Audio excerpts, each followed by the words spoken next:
Well, as the Las Cruces community continues to address a growing homeless population and a rise in crime, I was actually able to secure a one-on-one exclusive interview with New Mexico Governor Michelle Lujan Grisham. Yeah, and Selena, so she told you that this is a statewide issue, right? And that if it's not addressed, things are going to inevitably get worse. Yes, and when I requested this interview, I specifically asked for it to be done at one of the areas in Las Cruces. You're seeing video of that right here.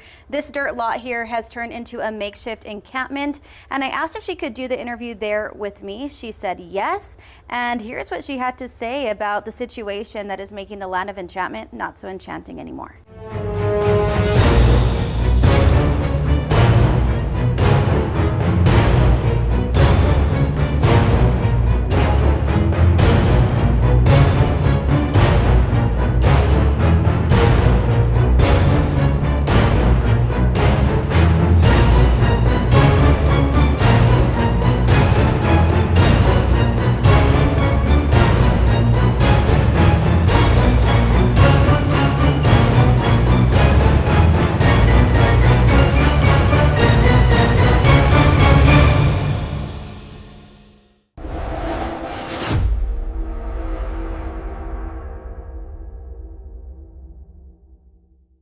At 13 a.m., the desert is quiet until it isn't.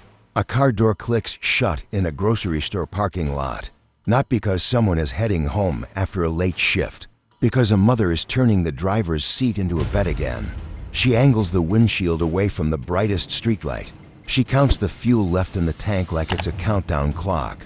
She listens for footsteps in the dark, not because she's doing something wrong, but because being visible can turn into being targeted by complaints, by random cruelty, by a system that treats being outside like a problem to move.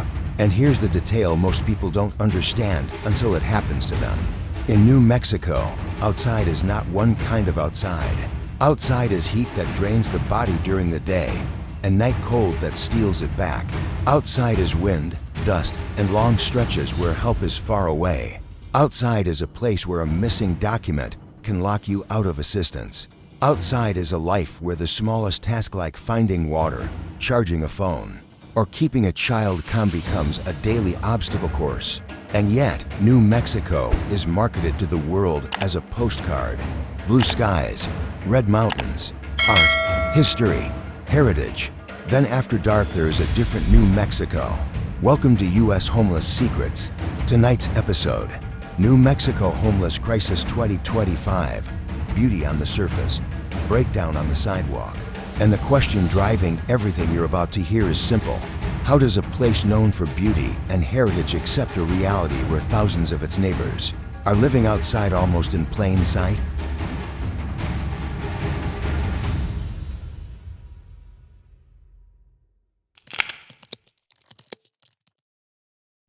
Part 1, America's Pressure Cooker, New Mexico's Front Line. Before we talk about New Mexico, we have to admit something about the country. Across the United States, recent federal reporting showed a dramatic jump in homelessness with the count reaching 771 for 180 people at the start of 2024, a record level, and a major year-over-year increase. That number is not just a statistic, it's pressure. It's what happens when rent rises faster than wages, when the cheapest apartments disappear, when crises stack on top of each other: medical costs, job loss, family breakdown, domestic violence, untreated mental health needs, and more. And when the national system is under pressure, states like New Mexico feel it in a very specific way. Because New Mexico is not only dealing with housing strain, New Mexico is dealing with geography, distance, and environment. In a dense city, someone can blend into crowds. In New Mexico, a tent behind a wall, a car in a lot, a makeshift camp near a ditch stands out. You can't pretend you don't see it. But here's the twist. Seeing doesn't automatically turn into solutions. Sometimes it turns into fear. Sometimes it turns into anger. Sometimes it turns into a cycle that looks like action, but functions like rotation. Move people here. Clear this corner. Fence that area. Then watch the crisis reappear somewhere else because the need never left. That is why this story matters. Because New Mexico isn't just a local problem. It's a national mirror held at a different angle. And if we're honest, the real conflict isn't a fight between compassion and order. The real conflict is what happens when a society tries to solve a housing shortage with movement. Movement is not housing. A sweep is not stability. A fence is not recovery. So as we go forward tonight, remember this rule. When the number of indoor options is smaller than the number of people who need them, public space becomes survival space. And when public space becomes survival space, everyone feels its residents, workers, businesses, public agencies, and especially the people with nowhere else to go. Now let's talk about the New Mexico version of outside.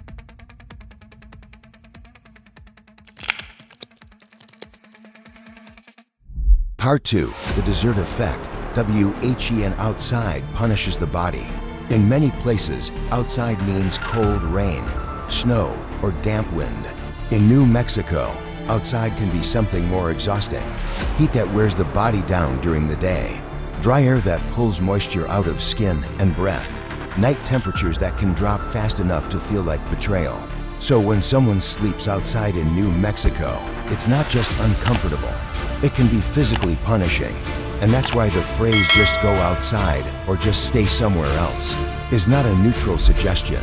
Outside in New Mexico can mean long walks to reach water, long distances to reach services, more risk when someone is sick, less chance of consistent outreach contact, less chance of being seen when something goes wrong.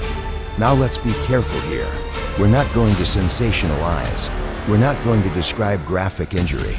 We're not going to treat anyone's suffering as content, but we are going to tell the truth. When a community runs out of indoor options, outside becomes a default, and then the public starts asking for order. Parents ask, "Why is this near my kid's school?" Small business owners ask, "Why is this at my doorway?"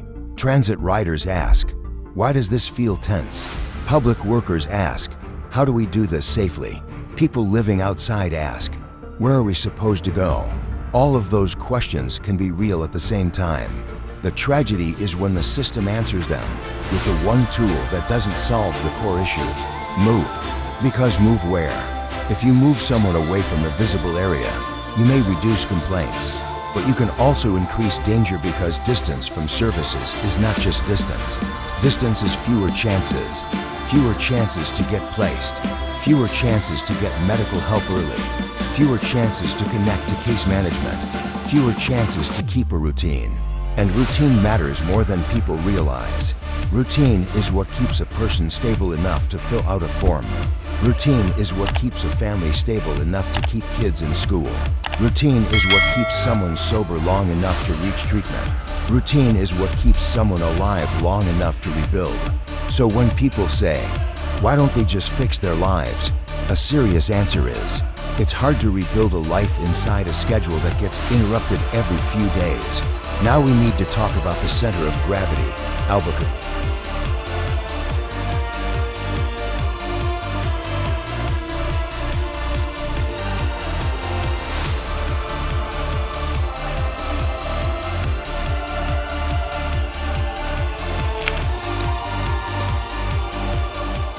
Part 3, Albuquerque, where the pressure shows up first. If New Mexico's homelessness crisis is a statewide storm, Albuquerque is where you feel the wind. Because Albuquerque is the largest metro area, because services cluster there, because people drift toward the place where survival is most possible. But here's the part that gets misread. People don't drift toward a city because they like crisis. They drift toward the nearest cluster of resources. Shelter options, food programs, clinics, transit lines, outreach teams. A chance may be small of being connected to housing. And when a city becomes the magnet for need, the city starts living to realities at once. Reality 1, normal daily life. People going to work, kids going to school, tourists or visitors looking for culture and scenery, families trying to enjoy parks and events. Reality 2, the survival layer. A person trying to stay awake because sleep outdoors can be risky. A woman trying to keep her documents dry inside a plastic bag. A man trying to keep medication safe in a backpack. A couple trying to stay together while rules separate them. A person avoiding shelters because trauma makes crowded rooms feel unsafe. And if you're thinking, why don't they just go to a shelter? Let's answer respectfully and honestly. Shelter is not just a bed. Shelter can include curfews that conflict with work shifts, rules that separate partners, restrictions that exclude pets, storage limits that make people fear theft, crowding that triggers anxiety or trauma, locations far from where someone can survive during the day, limited privacy for people dealing with mental health symptoms. Some people will choose shelter and it will help them stabilize. Some people will avoid shelter because, for them, indoor does not automatically equal safe. That doesn't mean the street is safe. It means the person is choosing between two hard options. This is why simplistic comments don't solve anything. Just get a job. Many already work or are actively trying. Just move. Moving requires money, stability, and often a deposit. Just get help. Help requires documents, time, transport, and a system with capacity. So what happens when capacity is limited? Public space starts doing jobs it was never meant to do. It becomes the mental health waiting room. It becomes the overflow shelter. It becomes the storage closet. It becomes the recovery zone. It becomes the place where every crisis becomes visible. And once crisis becomes visible, people demand action. This is the moment where cities often make a mistake. They mistake visibility for the problem. They treat being seen as the issue. So they push the visibility away without increasing stability, which leads to a loop. Cleanups happen. The corner looks better for a week. Then the problem returns because the need never left. If you want the loop to end, you need exits, real exits. And that leads us to the invisible homeless, especially families.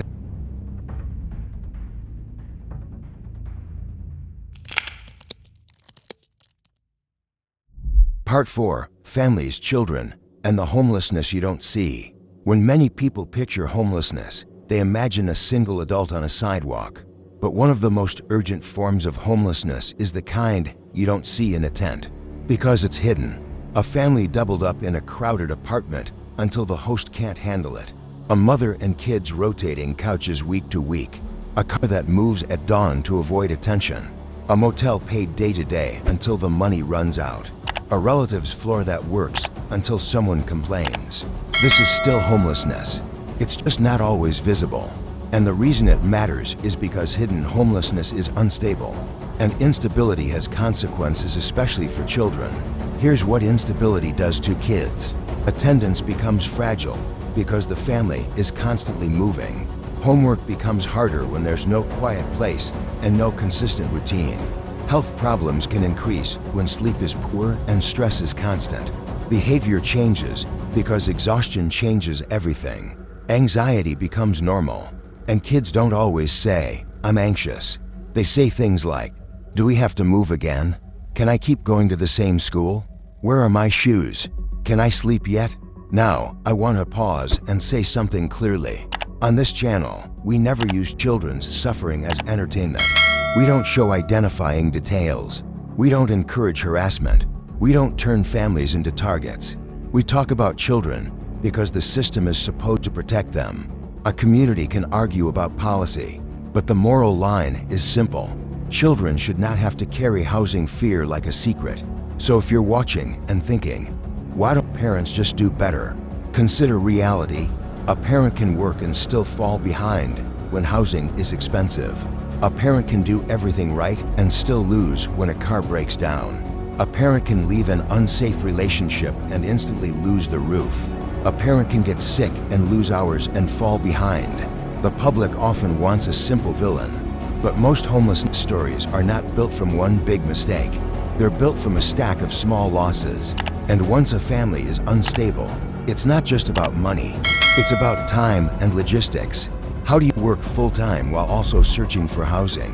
How do you attend appointments without reliable transport? How do you submit forms without stable internet? How do you keep documents safe while living out of a bag? How do you keep a child calm when you can't promise where you'll sleep?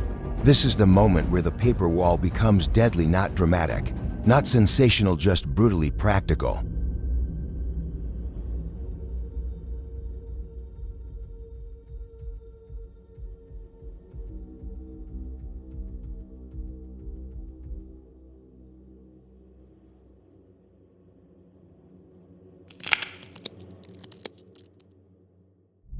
Part 5. The Paper Wall.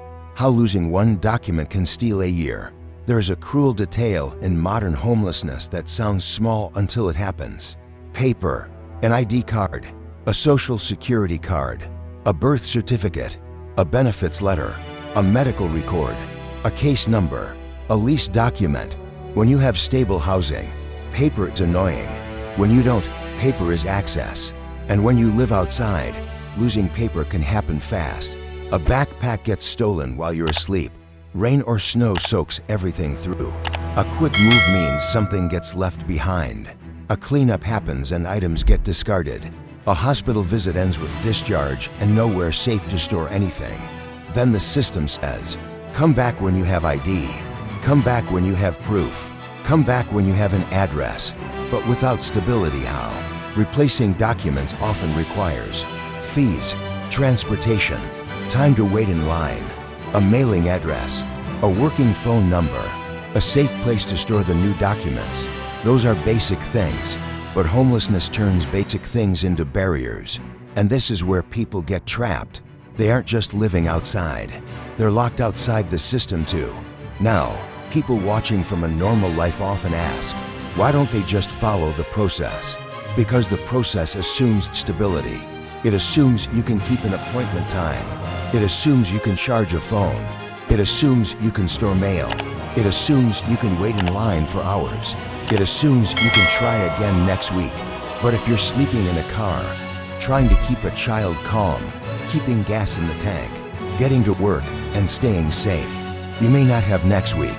That's why homelessness often looks like bad decisions from the outside. But from the inside, it's a person making the best choice between bad options. Sleep now or stay alert.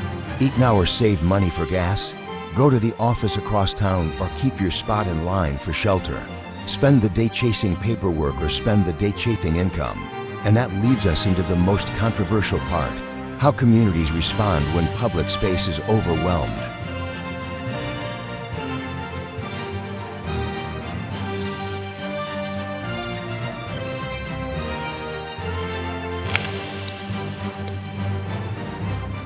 Part 6. Tent bans, cleanups, and the question nobody wants to answer. This is where comment sections explode. So we're going to handle it carefully. These things can all be true at the same time. Residents deserve safe sidewalks and safe parks. Children deserve safe routes to school. Businesses deserve the ability to operate without constant cleanup. Public workers deserve safe conditions. People experiencing homelessness deserve dignity, safety, and a real path back to housing. These truths are not enemies. The conflict begins when the system tries to solve a housing shortage with displacement. Because displacement is not housing. A cleanup can clear an area, but if people have nowhere stable to go, the problem doesn't end. It scatters, and scattering often makes everything worse. Outreach teams lose contact with the people they were helping. Medical care becomes inconsistent. Sanitation becomes harder to manage. People move farther from services and get sicker. Risks increase because people are more isolated. So what actually works? Not one magical program. A chain that matches the chain of problems. Stabilization that starts indoors. Even a safe, basic indoor space changes everything. Sleep returns. Hygiene becomes possible. Documents can be protected. Appointments become realistic. Recovery becomes reachable. Shelter that feels safe enough to use. Shelter works better when it includes secure storage to reduce fear of theft, design that reduces conflict, trauma-aware support, clear pathways to housing rather than endless cycling, consistent outreach, not drive-by outreach. Outreach works when it builds trust, same teams, repeated contact, real problem solving, not just a flyer. Prevention. The cheapest way to reduce homelessness is to stop the fall before it becomes a collapse.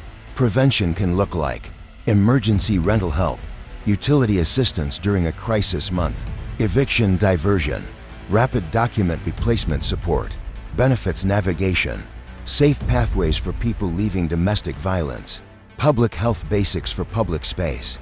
If public space is being used as survival space, the response can't be only enforcement. It also needs sanitation support, trash removal, bathrooms where possible, coordinated cleanup that protects vital documents, and crisis response capacity that doesn't default to conflict. Accountability with real exits.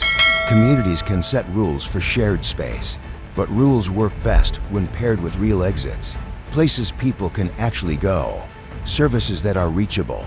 Housing production that matches need, not headlines. Because if the only option is move, then we are not solving anything. We are rotating suffering around the map.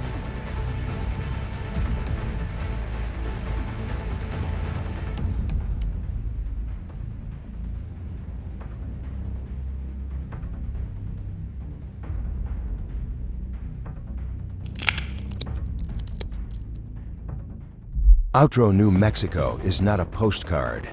It's a test. When this video ends, the desert won't change. The sidewalk will still be cold at 4 a.m. A mother will still be measuring gas in the tank like it's time left to survive. A child will still be trying to focus in school while carrying the fear of where they'll sleep tonight. A person without documents will still be locked out of help.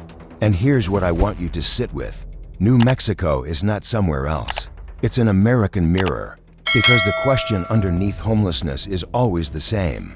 Do we build communities where one bad month destroys a life, or communities where people can recover? Recent national reporting based on federal homelessness data shows the crisis has reached record levels across the country. That means no one gets to pretend this is a rare or distant issue anymore. So if you want something practical, something you can do, without turning this into a political war, here are actions that matter. Support credible local organizations doing outreach, shelter, rapid rehousing, domestic violence support, and medical care. Donate essentials through organizations so help is safer and more effective. Learn your local services so you can point someone toward help without guessing. Advocate for solutions that reduce unsheltered homelessness, not just hide it. Refuse dehumanization online and in real life because language becomes policy faster than people realize. Now I want to hear from you. Where are you watching from? And what does your community need most right now? More housing, stronger prevention, more mental health access, safer shelter design, or better public space management that doesn't destroy people's last belongings? Keep it respectful. Keep it human. This is U.S. Homeless Secrets. Thank you for watching. And remember, the next story is already happening tonight somewhere under the same sky you're sleeping beneath.